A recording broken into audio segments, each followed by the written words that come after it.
அனைவருக்கும் வணக்கம். நீங்கள் பார்க்குறது வெத்தலை கொடி தாங்க. இந்த வெத்தலை கொடி வந்து மழை தண்ணி பட்ட உடனே எவ்வளோ தூரம் அப்படியே கடகடன்னு வளர்ந்துருச்சு பாருங்கள். இது என்னுடைய மாடி தோட்டத்தில் வீட்டுக்கு உள்ள மழை தண்ணி படுறாப்புல நான் வச்சேங்க. நீங்கள் பாருங்கள் எவ்வளோ நீட்டு அப்படியே வளர்ந்துருச்சு பாருங்கள். இந்த ஒரு வாரத்துலேயே நல்ல வளர்ச்சிங்க. அது பாருங்கள். அதனால் நீங்கள் மழை நேரத்தில் இந்த பதியம் போடுறது கண்ணுலாம் பதியம் போடுறதுல நீங்கள் போட்டிங்கன்னா நல்லா கடகடன்னு வளர்கிறதுக்கு வாய்ப்பு நிறைய இருக்குது. அதே போல் இது ஒரு மூலிகை நம்ம முன்னாடியே சொல்லியிருக்க பூனை மேசை.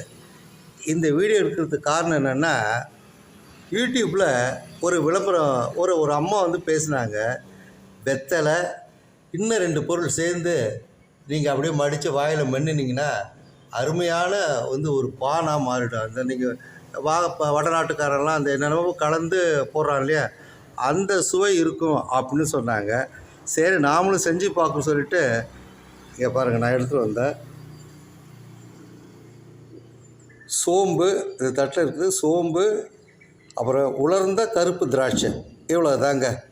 இந்த வெத்தலையை பறித்து ஒரு 2 வெத்தலையை பறித்து நல்லா துடைச்சிட்டு இதை போல் பறிச்சுட்டு இதில் 2 வெத்தலைக்கு மேலே வந்து இந்த 2 பொருளையும் வச்சு அப்படியே மடித்து மென்று சாப்பிட்றப்ப உண்மையிலே ரொம்ப அருமையான சுவை, ஜீரண சக்திக்கு மிக சிறந்ததுன்னு சொல்லியிருந்து உண்மையே நான் பார்த்தேங்க.